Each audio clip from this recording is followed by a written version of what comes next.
11시 22분 지나고 있습니다. 양시장 1%의 금요일임에도 불구하고 강세 흐름 이어가고 있는데요. 조영찬의 집중 분석 시간입니다. FOMC가 끝났고요. 이제 금리 인상은 거의 끝난 것이 아니라는 시각이 있는데 정말 그런 것인지, 그다음에 중국은 계속 잠재되어 있는 중국 부동산 시장 우려, 오늘 두 가지 초점 맞춰서 미중 이슈들 분석하겠습니다. 미중산업경제연구소 조영찬 소장님 모셨습니다. 어서 오십시오. 예, 안녕하십니까. 네.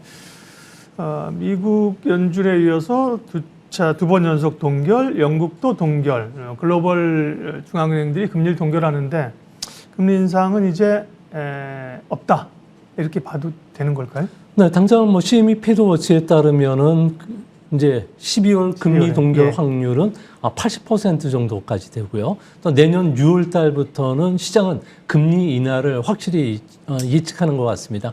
아무래도 FRB가 금리 인상을 중단한 것은 장기 금리 상승이 금리 인상 효과와 같은 경기라든지 물가를 억제하는 효과가 나타나고 있기 때문에 그렇다고 합니다.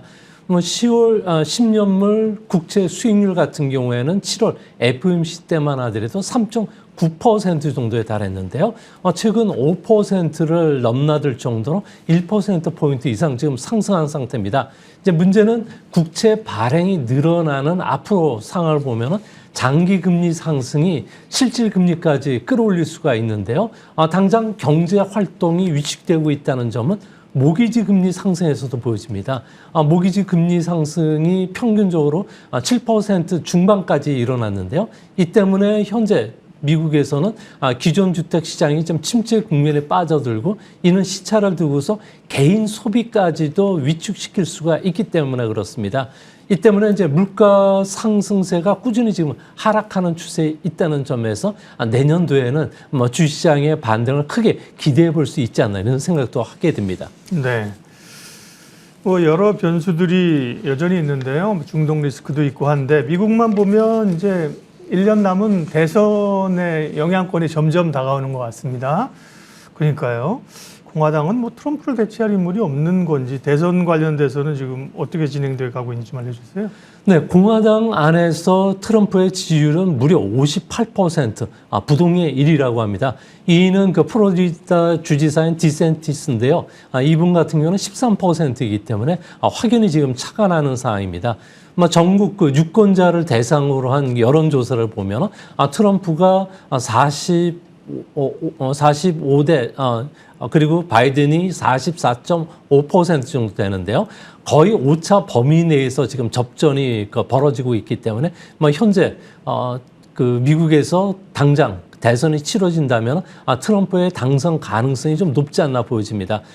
선거 부정도 있었고요. 또 대선 결과 불복을 했음에도 불구하고 트럼프 지지자들이 계속 안반 지지층을 형성하고 있는 것은 아무래도 미국 안에서 그리고 저소득층 백인들이 결집하고 있기 때문에 그렇습니다. 트럼프의 선거 캠페인을 보면은 이들을 대상으로 해서 오래된 좋은 미국을 다시 되찾자, 그리고 Make America Great Again이라는 슬로건을 내놓고 있는데요. 이 때문에 백인들 같은 경우에는 자신들이 과거에는 중산층을 형성했을 때는 열심히 일하면은 부를 축적할 수 있다는 그런 믿음이 있었지만 지금은 이런 믿음 자체가 사라지고 단순 서비스직에서도 타 인종뿐만 아니라 그 이민자들에게 뺏기다 보니까 미국 안에 백인들의 그 여론이 좀 심상치 않은 상황이라고 합니다. 이제 앞으로 대선 과정에서는 정책 선거라든지 비전을 발표하기보다는 지지층을 향한 인신 공격이나 그리고 강경 발언, 그리고 포퓰리즘 같은 정책이 좀 나올 가능성이 크다는 점에서 미국 증시도 상당히 좀 혼탁해지지 않을까 보여집니다.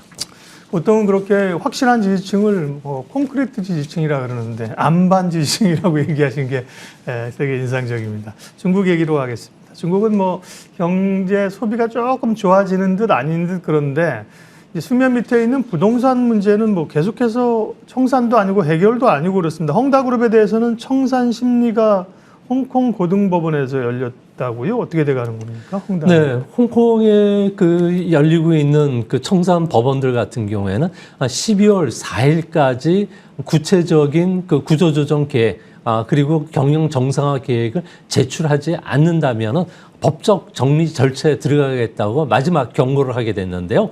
헝다 같은 경우는 부채 규모만 하더라도 450조 원 정도가 된다고 합니다. 세계에서 가장 많은 부동산 그 부채를 갖고 있는 회사가 되는데요. 이제 문제는 취재한 회장이 현재 구속된 상태이기 때문에 구조조정과 관련해서 결정을 내릴 수가 없다는 상황이고요. 또 주택 시장이 계속 장기 침체에 빠지면서 현금 회수도 불가능한 상태입니다.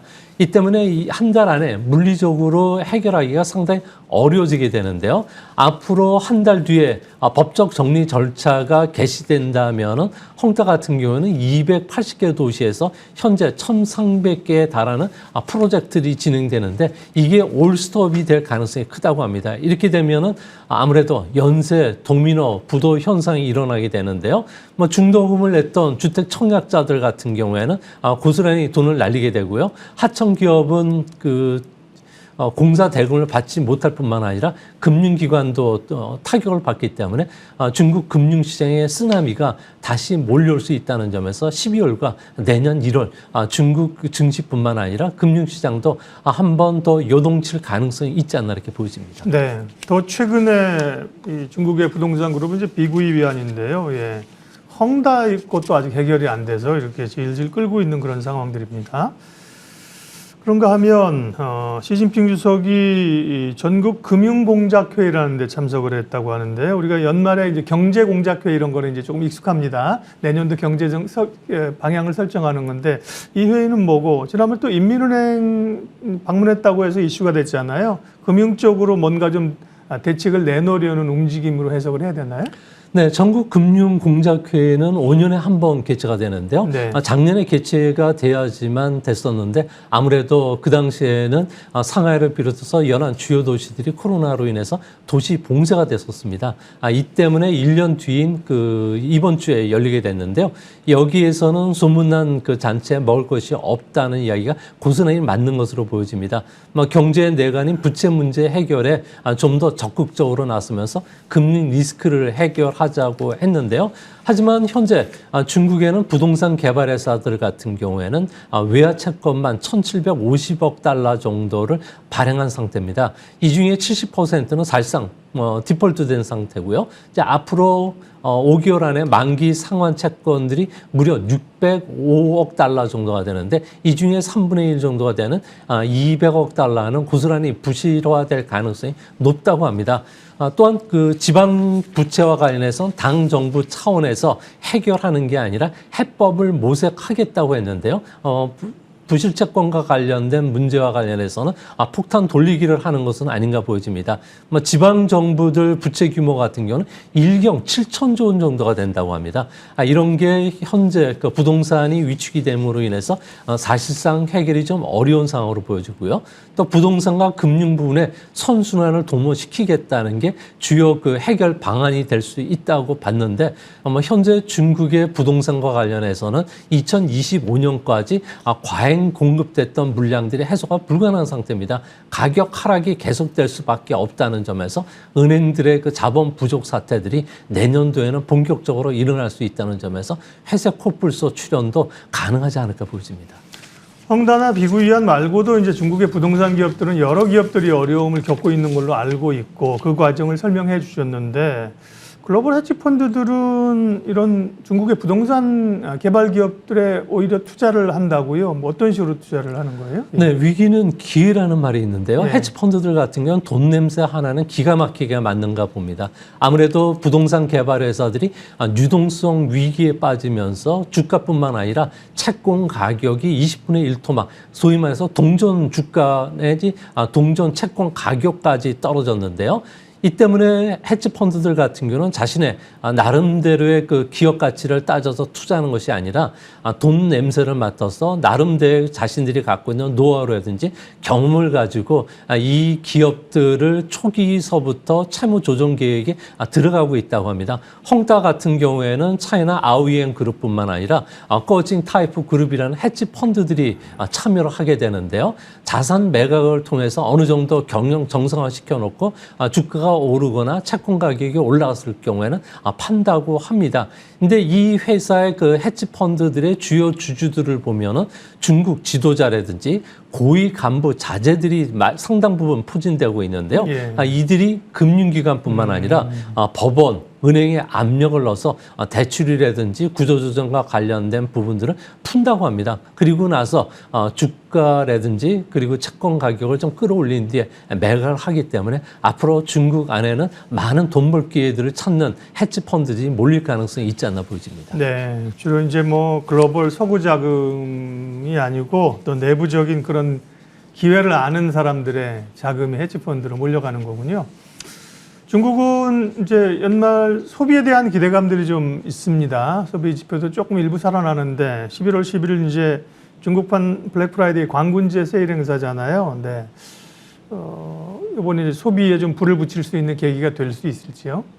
네, 올해까지는 광군제가 14년 계속 진행이 됐는데요. 작년부터 중국 정부가 소비 위축을 우려해가지고 중국 경제에 대한 부정적인 시각을 단속한다는 측면에서 실적이라든지 매출을 발표를 하지 않고 있다고 합니다. 하지만 뭐 내부적으로 조사한 바에 따르면은 10월부터 11월 사이에 쇼핑 시즌 동안에 소비와 관련된 총 매출 같은 경우는 한 15% 작년에 증가했고요. 광군제 당일날만 한 2.2% 정도 감소를 했다고 합니다. 뭐 올해도 뭐 사치 금지령이 내려져 있는 상태고요.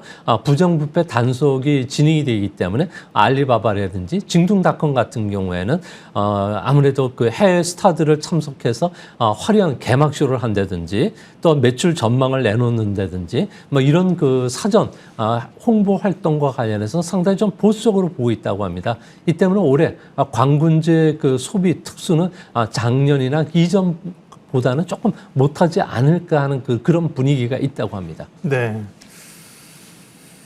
그 질문이 리커창 질문을 좀 드리고 마무리하겠습니다. 리커창 총리 이제 그 연결식 장례식이 있었더군요. 근데 중국 내에서 뭐 여러 이른 죽음에 대한 문제도 있고 뭐 일정 부분 조금 시위는 아니지만 그런 감정들이 있는 것 같은데요.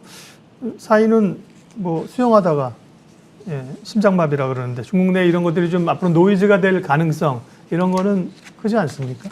네, 뭐 현재 중국 안에서는 워낙 공안뿐만 아니라 네. 정보기관들이 중국 전역에서 그 계엄령 상태에 준하는 비상 상황을 발령한 상태입니다. 네. 이 때문에 베이징뿐만 아니라 뭐 허베이성이라든지 주요 그 지역들 같은 경우에는 공안들, 무장 경찰이 지금 깔려 있는 상태고요. SNS 같은 경우는 실시간에 단속되면서 추모 글들이 올라오면 1초 안에 다 삭제가 된다고 합니다. 1초 안에. 예, 그래서 현재 중국 안에서는 제2천안문 사태와 관련된 우려들이 나오고는 있긴 하지만 네. 현재 확실하게 천안문뿐만 아니라 중국 전역에서는 감시망이 발동이 되면서 시위로 확산되지는 않을 것으로 보여지는데요.